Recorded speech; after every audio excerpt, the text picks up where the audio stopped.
coffee is not a meal. Oh. I'm Dr. Hanna Hunter. I'm a rehabilitation physician and medical director of our cancer rehab program here. I'm Mary Rasmussen, and I'm a registered dietitian at Hutch. I think when it comes to physical activity, everyone has different goals depending on what stage they are of their life and fitness journey. I think one important aspect is slowly incorporating physical activity into your day-to-day with small exercise snacks rather than going 0 to 60 with a 60-minute long cycling class or something like that. And you can incorporate 5 minutes of activity throughout the day, whether it's pairing a few squats every time you sit down for a meal or a snack, or taking a walking break every time there's a commercial break on TV. You can, yeah.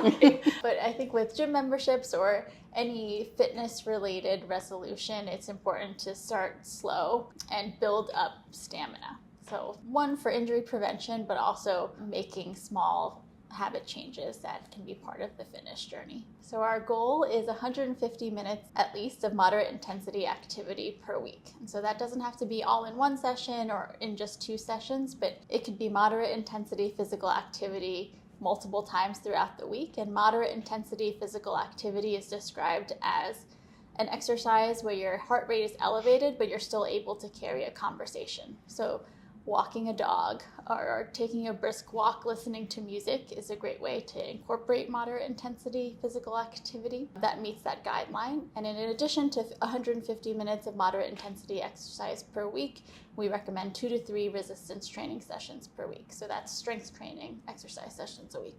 This time of the year, obviously, soups and stews are sort of a go-to, something nice and warming and comfortable. And it's a really good way to incorporate some vegetables and some fiber into your diet. I find that that's a very doable way for a lot of people. A lot of people want to make big changes to their diets at the New Year's and want to make very significant additions and changes. And again, it's about going slow, just like it is with the exercise. So the goals for fiber, the recommendations for fiber are 25 grams a day for women and 38 grams a day for men.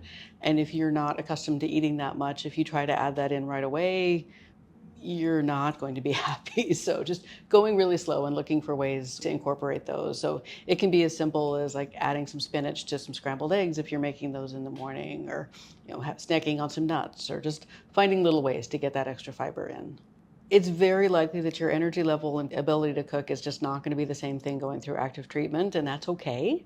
And it's okay to have some pre-made foods around. It's okay to take a few shortcuts on things. Just, I'd rather have you eating than not eating. I think a lot of it too is just making sure that you're keeping yourself adequately fed throughout the day. Like what people tend to do is you get to the end of the day and you realize that you're just grabbing everything in the cupboards just because you're so hungry, and keeping a little bit of food in earlier in the day and just making sure that you're well fed. Like if you were to go out for a car trip, you wouldn't just go out on an empty tank of gas. You want to make sure that you've got some fuel in the tank before you actually go off on that. And it's the same thing with food. Like coffee is not a meal. Oh. Everything is better roasted. It doesn't matter. Some nutrients are actually more easily absorbed if you have them cooked versus raw, so that's going to be something useful. Some nutrients are actually better absorbed with a little bit of oil, so having a little extra oil in your meal can make those nutrients a little bit more available to your body. We tend to come down with olive oil as our first choice just because Mediterranean diet, but honestly, whatever works best. Yeah, I think having several choices for snacks if you possibly can, just to hit any cravings that might come up. Like, maybe you want something sweet right now, maybe you want something salty. So having a few different choices, just depending on that. It's almost like you have to pretend that you're a toddler going out for a big day and just having some things that you can eat and making sure that you're keeping that energy up throughout the day. Roasting everything. I just had a lovely roasted cauliflower mixture with a bunch of other things that I could then transfer and make a pasta out of later. So roasting a big pile of vegetables and just using it throughout the week is a really good meal prep strategy. I love a sheet pan roast. Yeah, protein veggies. I love grocery shopping just for wellness as well as just getting some steps in. So even if I'm going to the grocery store just for a few items, I will browse all the aisles to get some extra steps in and see what new snack I can find. Some staples that I'll get. Definitely getting some greens that I can roast, like asparagus or broccoli, greens for salad, and then making sure that I have protein to stock up for dinners for the week.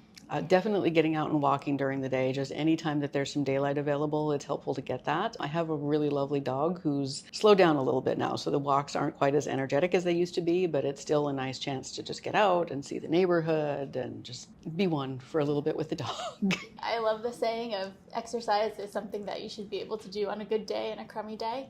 If you go all out on an exercise and you're taking a week to recover, you might just seesaw between overexerting and needing to rest. So I would say it's more important to find a routine of activity that's snack size to start, and then you can increase your portions as you go.